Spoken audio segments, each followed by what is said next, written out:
It's 3:30 in the morning on July 20th, 2025. The streets of La Crosse, Wisconsin are mostly empty. Most people are fast asleep in their beds, but 22-year-old Eliotte Heinz is walking alone down Front Street, just 1 block away from the Mississippi River. She's heading home after a night out with friends. Her apartment is less than a mile away. It should have been a simple walk, a routine end to what seemed like an ordinary Saturday night. But Eliotte Heinz would never make it home. 4 days later, a fisherman would discover her body floating face down in the Mississippi River, wrapped in duckweed, 13 miles south of where she was last seen alive. What happened during those crucial hours between 3:30 a.m. and sunrise remains a mystery that has haunted the La Crosse community and reignited long-standing safety concerns about a college town with a dark history. This is the story of Eliotte Heinz, a graduate student whose final walk home became a case that would expose uncomfortable truths about college town safety and the Mississippi River's deadly reputation. Let's start from the beginning. July 19th, 2025 was supposed to be just another weekend night for Eliotte Heinz.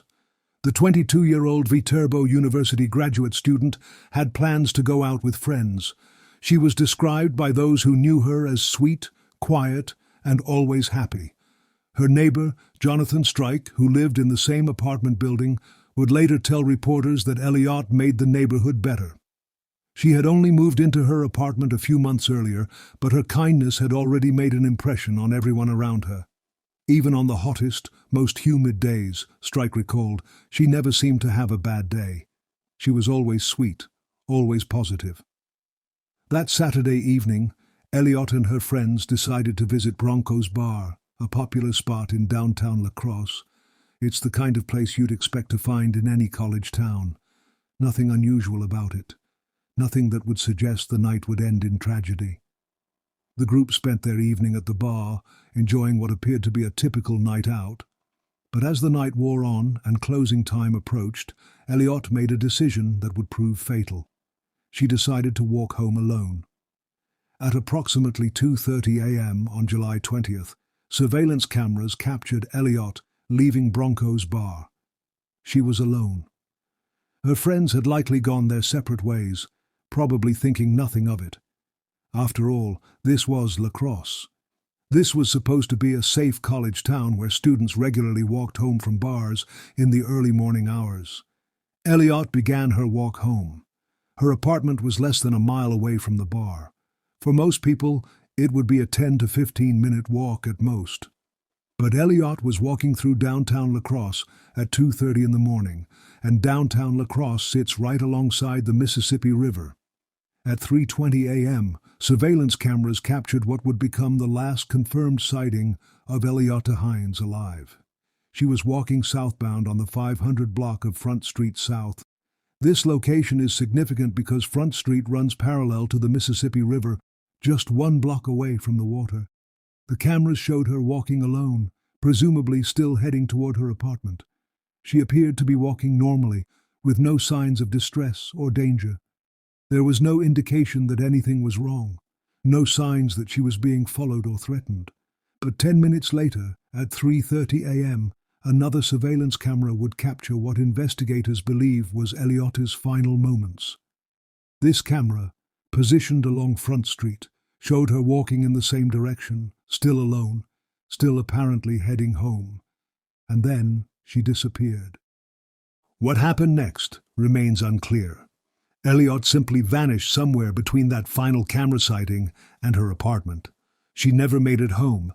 She never sent another text message. She never made another phone call. When Eliotte failed to return home, her absence initially went unnoticed. It was a weekend, after all.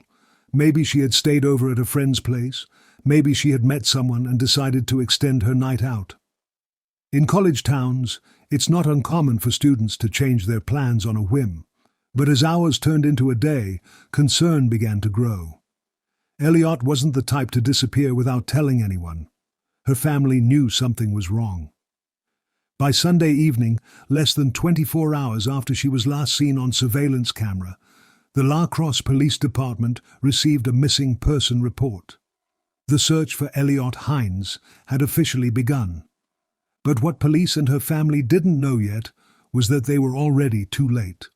By the time the missing person report was filed, Eliotte was likely already dead, her body somewhere in the Mississippi River, beginning a journey that would take it 13 miles downstream to Brownsville, Minnesota. The initial police response was swift and comprehensive. This wasn't treated as a runaway case or a voluntary disappearance. From the very beginning, authorities seemed to understand that something serious had happened to Eliotte Heinz. The search effort began immediately. La Crosse Police Department deployed multiple resources. They organized ground searches throughout the downtown area. They used boats to search the Mississippi River near where Eliotte was last seen. The La Crosse Fire Department joined the effort, using rescue boats to search downstream of the Cass Street Bridge. But Eliotte's family wasn't content to leave the search entirely to professionals. They mobilized their own efforts, reaching out to the community through social media, asking for help, asking for anyone with information to come forward. The response from the La Crosse community was immediate and overwhelming. Volunteers joined the search efforts. Friends and family plastered missing person posters throughout the city. Local businesses shared Eliotte's photo and information on their social media accounts. The family made a specific plea to the community. They asked residents to review any home security camera footage from early Sunday morning between 2 a.m. and 6 a.m. They believed that even the smallest detail could make a difference in finding Eliotte. This request would prove to be tragically prescient. The family understood that in missing person cases, especially those involving young women who disappear in the early morning hours, time is critical. Every hour that passes reduces the chances of a positive outcome. As Monday turned into Tuesday, the search intensified. The La Crosse County Sheriff's Office deployed boats to search the waters of the Mississippi River between Isle La Plume and Front Street. The search extended along both banks of the river. Dive teams were brought in to search areas where the current might have carried a body. But here's what makes this case particularly haunting. La Crosse has a history with the Mississippi River that most people don't know about, and this history would soon become crucial to understanding what likely happened to Eliotte Heinz. Between 1997 and 2006, 8 college students drowned in the Mississippi River around La Crosse as a result of excessive drinking. 8 young people, all college students, all who had been drinking, all found dead in the same stretch of river where Eliotte would eventually be discovered. The pattern was so concerning that in 2006, the University of Wisconsin launched something called River Watch, a program specifically designed to prevent alcohol-related accidental drownings. Some reports suggest the actual number of drownings could be closer to a dozen. This isn't just a coincidence. This isn't just bad luck. This is a pattern that has been recognized by authorities and university officials for nearly 2 decades. But despite this known history, despite the River Watch program, despite increased awareness about the dangers of walking alone near the river after drinking, young people in La Crosse continued to disappear into the Mississippi River. By Tuesday evening, hope was beginning to fade. The search had been going on for more than 48 hours. Teams had searched the immediate area thoroughly. They had expanded their search radius. They had followed up on every tip, every possible sighting, every piece of surveillance footage. Eliotte's parents, Shane and Amber Heinz, were staying strong publicly, but privately, they must have been preparing for the worst. They issued a statement through Viterbo University, thanking the community for their support and asking people to continue sharing Eliotte's information on social media. If you're finding this case as compelling as I am, and you want to stay updated on more stories like this, make sure you hit that subscribe button. These cases need to be told, and your support helps bring awareness to missing persons cases that might otherwise be forgotten. Wednesday morning, July 23rd, started like the previous 3 days. Search teams prepared for another day of looking for Eliotte Heinz. Volunteers gathered again to continue ground searches. Dive teams prepared to search new areas of the river. But at 10:15 a.m., everything changed. A young fisherman was out on the Mississippi River near Brownsville, Minnesota, about 13 miles south of La Crosse. He was likely enjoying a peaceful morning on the water, maybe hoping to catch some fish for dinner. Instead, he found something that would haunt him forever. At first, he thought it was a log floating in the water. From a distance, that's what it looked like. Just debris that had washed downstream. But as he got closer, the horrible truth became clear. It wasn't a log. It was a human body, floating face down, wrapped in duckweed. The fisherman immediately called authorities. At 10:28 a.m., the La Crosse Police Department received notification from the Houston County Sheriff's Department that a body had been located in the Mississippi River near Brownsville, Minnesota. The La Crosse dive team and medical examiners were dispatched immediately. They recovered the body and transported it back to La Crosse for identification and autopsy. But everyone involved already knew what the identification would reveal. After 4 days of searching, after thousands of volunteer hours, after a community coming together in hope and prayer, Eliotte Heinz had been found. She was dead. The news hit the La Crosse community like a physical blow. For 4 days people had held on to hope. For 4 days they had believed that maybe, somehow, Eliotte would be found alive. Maybe she had gotten confused and wandered off. Maybe she had fallen and hit her head and was suffering from amnesia. Maybe she was being held somewhere against her will, but would eventually be rescued.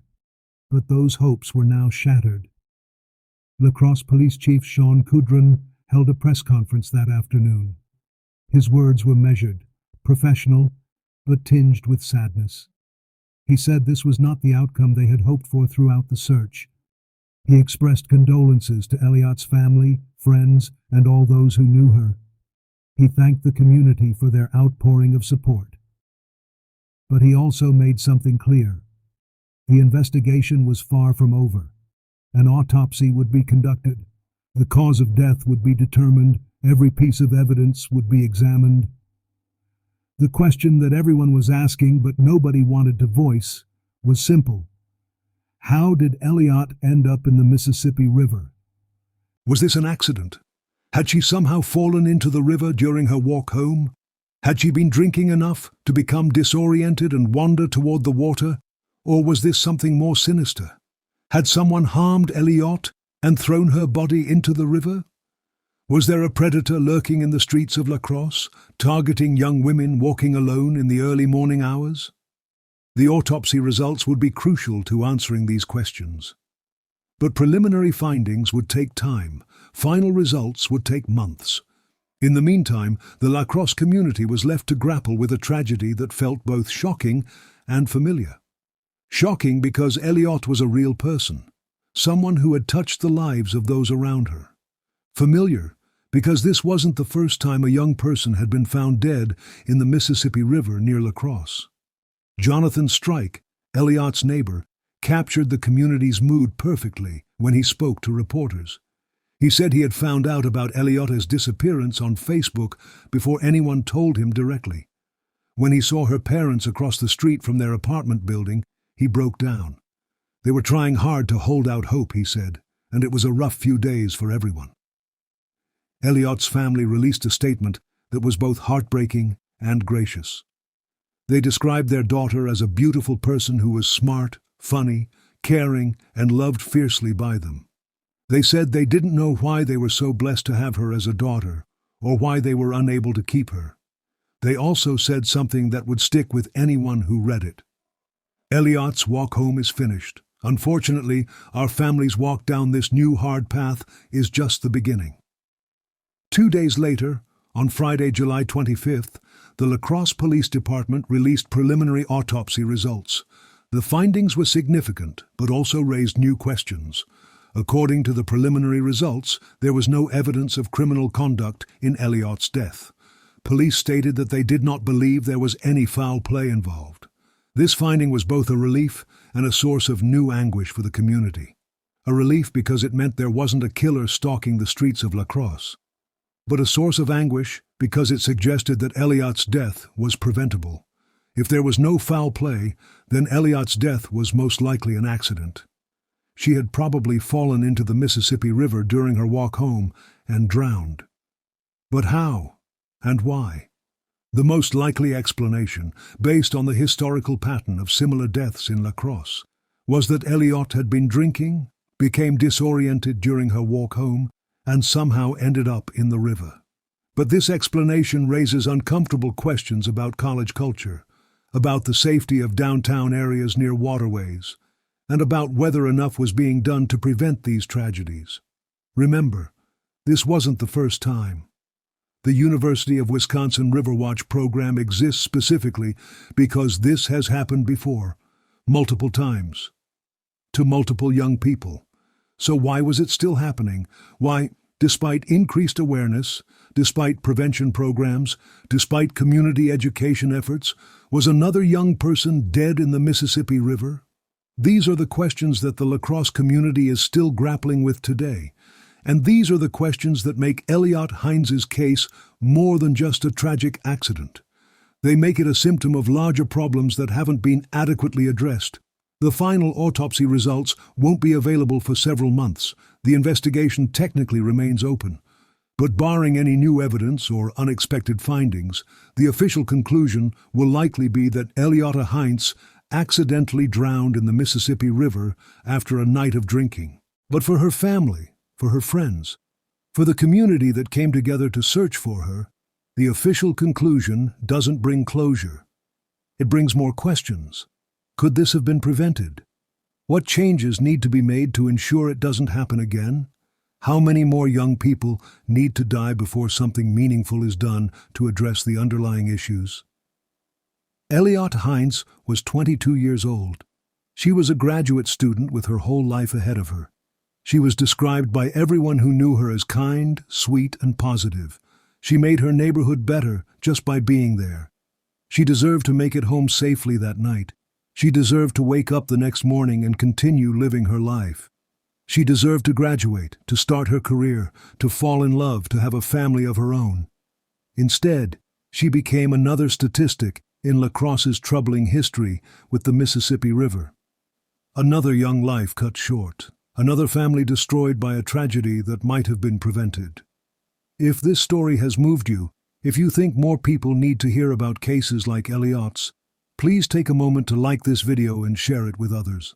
These stories matter, these lives matter, and the only way to prevent future tragedies is to keep talking about them, to keep asking hard questions, and to keep demanding better from our communities and institutions. The case of Eliotte Heinz is officially still under investigation, but the preliminary findings suggest her death was accidental. Her family continues to heal from their loss, and the lacrosse community continues to grapple with questions about safety and prevention. Eliotte's walk home is finished, but the conversation about how to prevent similar tragedies must continue. Because somewhere tonight, in college towns across America, young people are walking home alone in the early morning hours, and they all deserve to make it home safely. This was the story of Eliotte Heinz. A story that ended far too soon, but one that must be told and remembered.